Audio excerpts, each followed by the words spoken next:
welcome in. It's another edition of the Blue White Breakdown brought to you by Penn State Health. It's a bye week edition.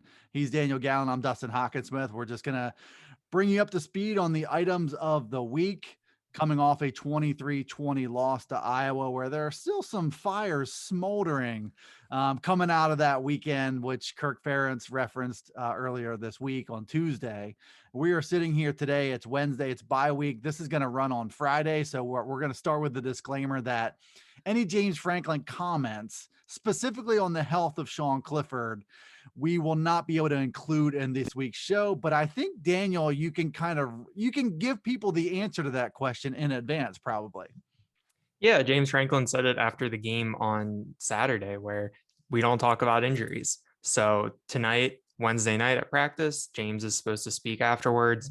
He's probably not going to say anything about the injuries. Sometimes you have to ask, because sometimes he gives you something, about someone being out for the season or just a little bit of insight. But it's the way that he runs his program. It's college football. It's not like the NFL where there's injury reports and stuff. So Franklin and Penn State elect to keep things close to the vest. And I think that when it comes to your quarterback, you're definitely going to keep it close to the vest. How would you characterize, for fans that will be sitting here saying, why do you have to ask the question? I mean, pretty much it's just to put the ball into his court, right? You can anticipate it, but the responsibility is this is a huge issue. You're kind of speaking on behalf of fans. The least you can do is just try to make an attempt to get whatever he wants to give on that issue. Yeah, and you want things to be as up to date as possible, where the answer might not change, but instead of saying he said this 2 weeks ago, you can say he said this last week. Gives a little bit of a timeline. It gets a record of what kind of a timeline, what people are saying, and then it always comes down to it. You never know. You never know when you're interviewing someone, and this is just in general, this isn't specific to Franklin, but if you go into an interview, sometimes you know what someone is going to say. Sometimes they surprise you. So you got to ask, and that's what'll happen. It doesn't always go well. You don't always get something that you need, but here we go. And I did a subscriber mailbag on Monday, and I had some interesting responses from people where, they said, we want James to make an exception. This is a big deal. We want to know. We need to know. So it's an interesting dynamic where sometimes people are like, well, why are you always asking about the injuries? He's not going to say anything, but you never know. Sometimes you get some insight. Sometimes there's something to glean, but this is the story going into the bye week. So we're not gonna see this team this weekend. We're gonna go, a week between seeing them on the practice field. So got to lock things in where things are today on October 13th, 2021. Yeah, I think just in general with Franklin, with the depth chart and with the injuries, he's following rules that allow him to do that. You come from an NFL beat, having covered the Philadelphia Eagles, where there's structure in place. There is, mandates in place to release certain information. Those things do not exist in college football. I get where he's coming from. I think fans and media people alike can sometimes get frustrated by that, but it's his prerogative at this point in time, and it's his program. You still have the responsibility of asking. One thing I know, we won't hear much, I'm assuming, on Clifford. I do suspect that later this evening, again, we're sitting here Wednesday, you might not be listening to this until Friday, just about the booing of injuries at Iowa. I got to think somebody's going to ask that question again of Franklin. He talked about it after the game. Kirk Ferentz talked about it on Tuesday and said basically, I think he implied that he sort of believed that stuff was happening too, and that he believed that his fans may have, quote unquote, smelled a rat with some of these injuries. What's just your position on this issue entirely? I personally find it laughable that a Penn State defense with probably 8 or 9 guys who'll be drafted in the NFL would resort to this type of thing. But I give that there was injuries with more frequency than we're used to seeing in that game. Obviously, if you're James Franklin and Brent Pry, your number one strategy to slow down Iowa is to make sure that Arnold Ebiketie and Jaquan Brisker miss some snaps here and there.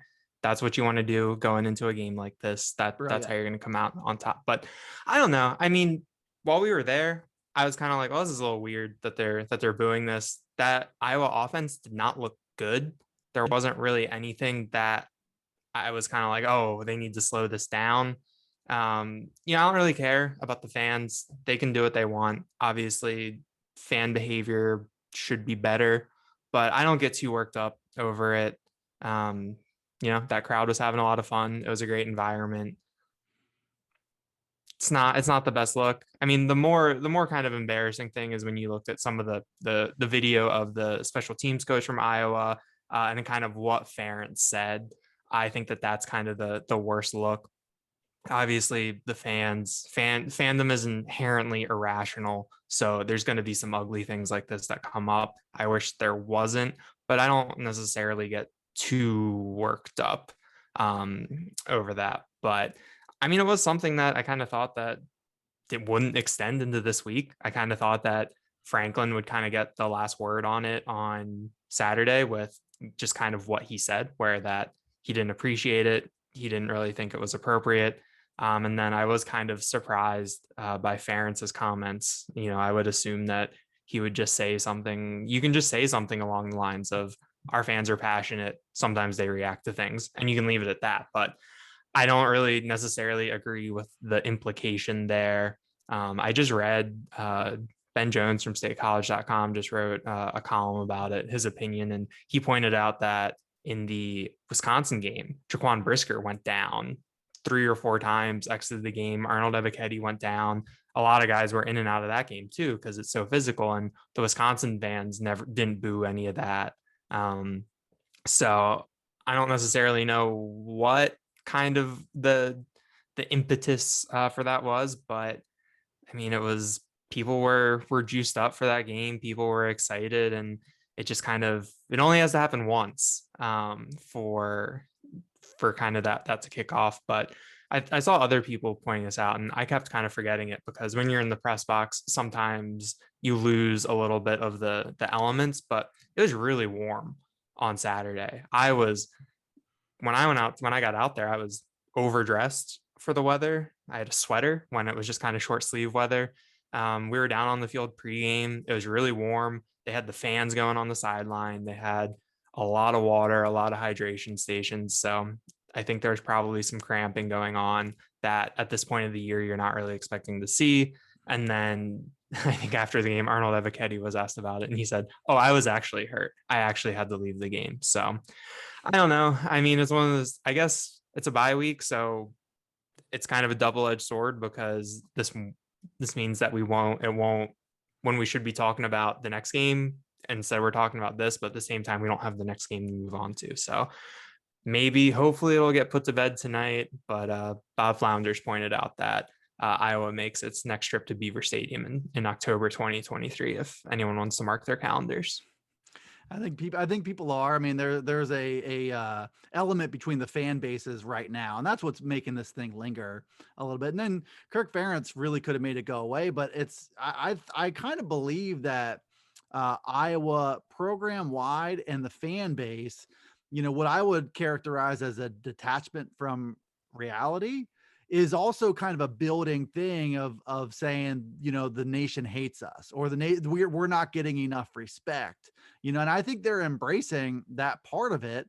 And again, my personal belief is that they're going to lose between now and any Big Ten championship weekend. You know, I don't see it. There's not a juggernaut on their schedule, but these guys better keep bringing that turnover juice, and they better kind of keep riding that we're getting to your backup quarterback wave, because there's just not a ton more to it than that.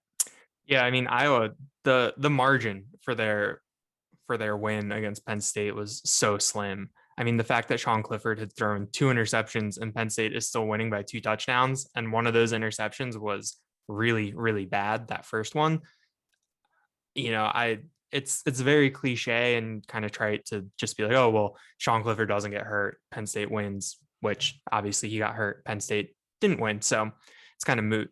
But I think when you look at that Iowa team, it's really hard for me to see them as kind of a national contender, I guess. I appreciate what they've done, the fact that they're winning, the way that they're winning. That defense is really entertaining, really interesting to watch. Spencer Petras as a quarterback is not the most entertaining quarterback to watch.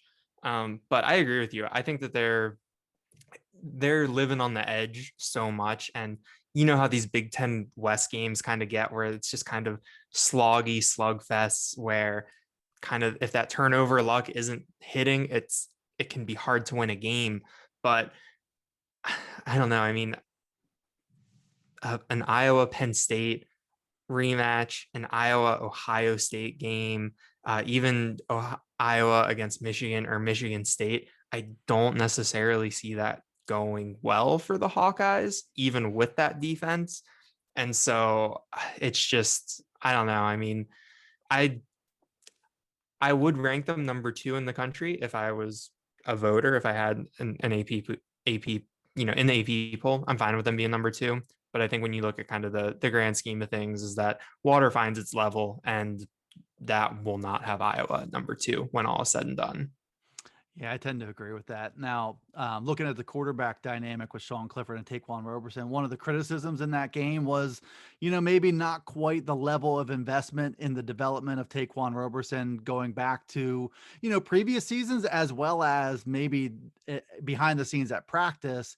And I think that's probably something that James Franklin and Mike Yurcich would own, that they put a lot of eggs in the basket of Sean Clifford staying healthy. And, it's a tough dynamic to manage as a coaching staff.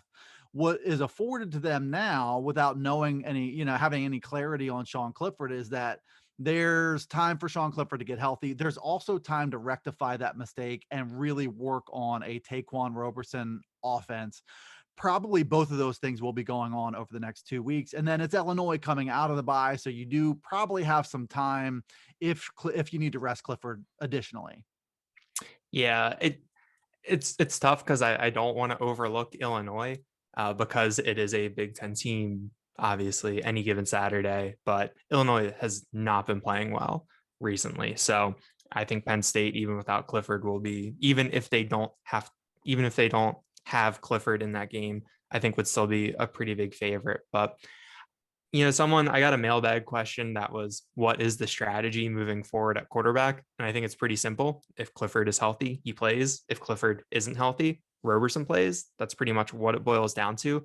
But I think it would be interesting to see what this Penn State offense would look like if you give Roberson a full week of preparation, if you go in and the scheme is tailored a little bit more to his strengths. We saw him do some good things with his legs. Obviously, the chemistry on some of the downfield passing wasn't there. And you can maybe just chalk that up to jitters. You can maybe just chalk that up to the situation. But I think it would be interesting to see what a Taquan Roberson centric offense looks like. Because I mean, Sean Clifford is pretty mobile. He can move. He was making a lot of plays with his legs, but it's a little bit different style runner. So I think that would be interesting. I mean, I think when they put Roberson in on Saturday, I think it was the right move to basically keep the offense exactly the same. When you're at that juncture, you're that far into a game in that kind of environment with, there's 11 guys on the field. You don't want to change things up suddenly. But I think that I'm not smart enough to know what those subtle tweaks might look like, but I think that it would be pretty interesting to see what this Taquan Roberson Penn State offense under Mike Yurcich might look like. Whether or not we'll actually see that, or when we could see that, who knows? Maybe we'll find out at 11:59 a.m. next Saturday. But I think that that's kind of something to keep in mind. And the blessing I think here is that now, assuming we're not going to see Sean Clifford in practice for at least a significant amount of time, the blessing is that Taquan Roberson at least will get first team reps in practice that he wasn't getting before, and that can maybe help him get to that next level of his development. 6 games to go here, 3 of them against top 10 teams, right? Ohio State, Michigan, Michigan State. What is your thought just on the second half of this season? I know the Sean Clifford issue is looming and you can't really forecast, but just the idea of those 3 teams, Michigan and Michigan State are both unbeaten. They're both in the top 10, but you can wonder what exactly they are, Ohio State is getting a little bit more buzz as being more Ohio State like now with CJ Stroud coming into a rhythm. What's your thought about Penn State navigating all that and navigating it to a point where, posted the bowl projections, the updated ones from National People earlier this week. Nobody's saying college football playoff right now, but I think the expectation is that you're looking at definitely a 9-3, 10-2 type team with these games left. Yeah, I mean, the back half of the schedule from where we stand right now is pretty intense when you look at it on paper. Obviously, it's going to change. There is a chance that all four, if Penn State had pulled it out, all four of these teams would have been 6-0 at this point of the year, which is pretty wild to be kind of. I mean, the Big Ten has 5 teams in the top 10. It's pretty wild, but it's not going to stay that way. There's going to be some cannibalization as we kind of move forward. And you just have to look in 2 weeks or three weeks when Penn State plays at Ohio State. Michigan State is the same day. Obviously, the season finale, Ohio State plays Michigan, Penn State plays Michigan State. And then then in early November, Ohio State plays Michigan State. So this is all going to sort itself out one way or another. These teams are not all going to be, there's a good chance that maybe 2 of these 3 teams are still in the top 10 when Penn State plays them, just because of how things are going to even out. But, you look at it on paper and it's going to be fun. That's one way to put it. I think that the schedule kind of has been evening out a little bit too when you look at Rutgers and Maryland look good early, but now there was that train of thought where it was like, ooh, these teams could give Penn State some trouble. But you look at it now, that's obviously still a possibility because there's some competency there for both those teams, but doesn't seem as tough as it did when they were all 3-0, 4-0, that type of thing. Projecting again a little bit into the second half, the red flags, as you put it, the offensive line, the running backs, there's time now to do quite a bit of self scouting and maybe make some real progress in those areas. What is the progress, do you think? I do think that, everybody involved with the run game shoulders some burden here. What do you think the fix is there? I wish I knew what the fix was because I'd look pretty smart. But I think that you just got to kind of make some tweaks, see what you can do to free some of these running backs up. Maybe you decide that you're just going to ride one running back, get him into the rhythm, push through a couple possessions where a runner is only getting 3 or 4 yards a carry, but if you keep doing it, he's in the rhythm. Maybe he can break off a couple 20-yarders. Maybe you do that. I don't know if, offensive line play is something that is just so intricate and there's so much nuance to it that I don't necessarily know what the quote unquote fix is. We've seen them rotate at left guard a decent amount through these first couple weeks. I don't know if if there's a potential personnel change anywhere else. I don't know. I mean, it's hard because the last time we saw this team was at Iowa, where it was a bit of a fluke, where everything that was going wrong could go wrong. You were in a hostile environment. You just couldn't really pull out of the skid. So I think that you can't really have that recency bias, but I think that you have to make some adjustments. Obviously, the health of John Lovett and Devin Ford is something to think about. Both of those guys left at Iowa with injuries and didn't return, and both of them didn't have like visible injuries. They weren't the guys who were down after plays. They were just guys who just never came back. So I think that there's a lot of questions, but I think that the running game is interesting, and I think that might be an area where Taquan Roberson could help, because I think that even though Sean Clifford is a good runner, I think that Roberson commands a little bit more respect. He's a little shiftier.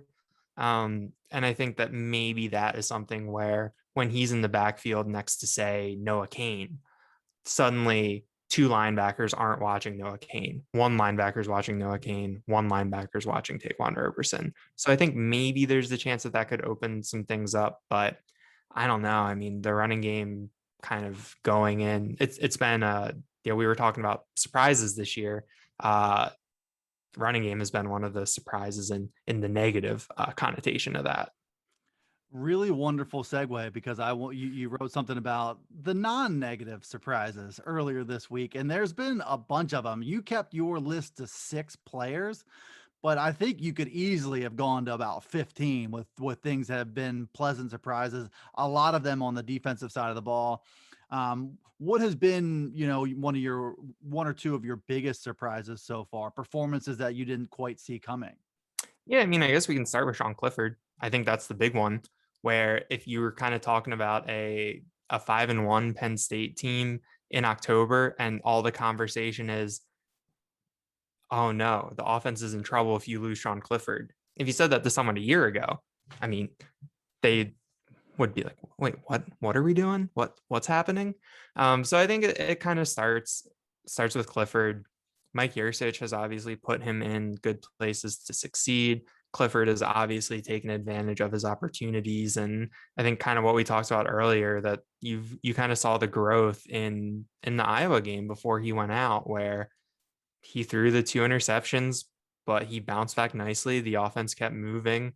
They were winning despite those mistakes. So I think that kind of was the biggest surprise on the offense. And then I think on the defensive side of the ball, I think the easy big surprise is Arnold Eviketti, where Temple transfer. You heard good things in the spring, but there is a difference between the AAC and the Big Ten. There's a difference between Temple and Penn State. You weren't exactly sure what it was going to look like until you actually saw it. And 9 tackles for loss, 4 sacks. I think he has a sack in every Big Ten game this year. He's always in the backfield. He always kind of seems to be in the right place. You see him making the hustle plays downfield. I think that that's someone who has been a kind of a bit of a revelation, where you bring him in, there's some depth issues at defensive end, and the thought process is kind of like, well, maybe he'll be solid. Maybe he can just fill the role, be kind of your solid starter, and suddenly he's an impact player. And then on the other side with Jesse Luketa, who has 4.5 tackles for loss, him making that switch from linebacker to defensive end, that's also been huge. Yeah, you look at the 3 maybe biggest question marks on the Penn State defense. Those 2 defensive end positions, both depth and starter quality, and having Jesse Luketa these 2 guys are, one of the better 1-2 punches at defensive end in the entire country, and it's both against the run and the pass. They're strong and physical and disciplined and aggressive against the run game. And you can see what they do on the stat sheet in the passing game. And then the other part was just that second starter at safety in Jair Brown, who I was laughing at Gus Johnson. I don't know if you watched the replay of the game, him calling him Yair Brown with a soft J. But 3 interceptions, and you can see his ability to roam and make plays in a deep portion of the field. The 3 biggest question marks are all here, I think, on your list as 3 of the biggest surprises. And, for that Penn State defense, it's been huge. Yeah, I think that the defense has just been uh I don't know. I don't want to call the entire defense a surprise, because on paper you saw it and the talent was there, but it just played so well. I have the stats up in front of me. Number 8 in yards per play, number 5 in scoring defense, number 6 in yards per pass attempt, number 19 in yards per carry. It's just been a very solid defense. And it's not necessarily I think James Franklin kind of mentioned it after the Indiana game, where the defense isn't necessarily your suffocating defense. It's not Georgia, which has so many 5 stars back there that they just kind of choke the life out of you. Penn State does let you move the ball a little bit. It's that bend don't break. They let you get some yards, but they're not going to let you score. They're going to make those big plays. They're going to get those red zone stops, as we saw after that first Sean Clifford interception. Obviously, when you do that, you need to get picked up by the offense a little bit, which Penn State didn't do against Iowa, because the defense broke at kind of the wrong point of the game with that long touchdown, where if you're playing bend don't break, but you're not getting anything from your offense, you really can't break. And that long pass, beautiful play, one of my favorite play designs, where you roll out, throw back across the field. love it. But that was kind of the break that really did Penn State in. And it was just bound to happen. They lived on that side of the field. They were one play call away at all times from doing that. And I made the point earlier in the week that if Penn State's offense could have gotten 2, 3, 4 first downs along the way, and Iowa's, instead of being at Penn State's 44, I think in that situation, Mhm. if they're at their own 35, Nico Reganey doesn't get in the end zone probably. And there's a decent chance that Iowa doesn't get in the end zone on that drive, just by the way that things were going in those tight scoring situations before. Shoulda, woulda, coulda, but Penn State's defense was in a bad spot for 30 plus full minutes, almost consecutively, between Tory Taylor's punting and the Penn State offense not being able to get much going. A lot was asked of them. And they, with the exception of that one play, I feel like they delivered and then some, as they've been doing, all year long. And to your point, just about, last year versus this year, some of the big issues last year were, one, tackling and the fundamentals, and not letting guys get extra yardage after the ball is in their hands, making the play in space, all that stuff. And that was a big issue last year. That is not an issue at all this year. When guys make a catch, or when guys are getting the ball in the flat where they're supposed to go down, they are generally going down. And I think communication, not just last year, but in the previous year or two before that as well, communication and pass coverage, there were a lot of breakdowns before. And I think there's just a little bit more urgent, maybe a lot more urgency to clean up the fundamentals and to communicate and get in the right positions. And I think the experience and the leadership in the middle of that defense certainly helps, but it's a brand new unit for all those individual surprises you mentioned. And I think just also with the urgency that they're playing with. Yeah, it's been a really fun group to watch through the first half of the season, and you hope for the Penn State offense's sake that the defense can keep this up. But going back to Saturday's game real quick, you mentioned that punting performance by Tory Taylor was really something else, and I think it's the most Big Ten thing that's ever happened to me, where the Big Ten announces the conference players of the week, and I feel offended that the Iowa punter got snubbed from being the special teams player of the week, because every single punt, just inside the 10, just down there, putting Taquan Roberson back up against the wall. It was just something else. That just suffocated Penn State. And obviously Jordan Stout had a great game himself, but when you're in that situation, he has that big leg, but you still have to kick it within your coverage. And it was a windy day, and it was just kind of something was going to happen at that point. When you put that much pressure on it, you're going to find a hole. You're going to find a crack. There's going to be a rupture. I don't think there's any better way to wrap up a Penn State Iowa discussion than on a punting note. So we'll leave it at that. Bye week comes at a pretty good time here for Penn State. Week off now. Illinois comes to town for a noon kickoff on ABC next weekend. Penn State's got a little time to get healthy. Iowa fans have a little bit more time to boo maybe another opponent or be offended that the nation doesn't respect them enough. Well, maybe all this stuff will come full circle. But for now, that's it for this edition of the Blue White Breakdown. We've got plenty more coming up the rest of the season. Big second half of the year coming. You can follow Daniel here on Twitter at DanielJT Gallen. Everything we do, podcast, writing, video, PennLive.com/Penn State football. And you can locate all of our Blue White Breakdown podcasts, including the ones that Bob Flounders and Dave Jones do, on Alexa, Apple, Google, Spotify, Stitcher, and on YouTube as well. Thanks for tuning into this edition of the Blue White Breakdown, and we'll see you next time.